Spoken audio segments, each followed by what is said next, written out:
உங்ககிட்ட சொல்ல வேண்டிய அவசியம் இல்ல. உண்மையை தெரிஞ்சுக்க வேண்டியவரே இது வரைக்கும் கேக்குறதுக்கு தயாரா இல்ல. ஏய், உன் ஃபிளாஷ்பேக் எல்லாம் கேட்க எனக்கு டைம் இல்ல. எனக்கும் தான். ரேணு, இந்த பிரச்சனையில நானும் இன்வால்வ் ஆயிருக்கேன். என்ன சொன்னாலும் என்னால இதுல இருந்து வெளியே போக முடியாது. உன் உயிரை காப்பாத்துறதுக்கு தான் இப்படி பண்றான். கொஞ்ச நாளாவது உன்னை காதலிச்சு தொலைச்சானே, அதனாலதான் அவங்க தனி ஆளா போய் உனக்காக சாக போறான். என்ன? ஒண்ணு இல்ல. சொல்லுங்க ரிஷி, எனக்கு தெரியாம என்ன நடக்க போகுது? சாக போறது அந்த சுகுமார் இல்ல, நீயும் வேணும் தான்.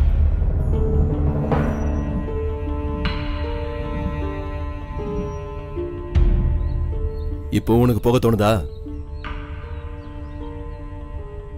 இந்த உண்மை தெரிஞ்சு நான் கூட போலனா அப்புறம் நான் இருக்கிறதே வேஸ்ட்.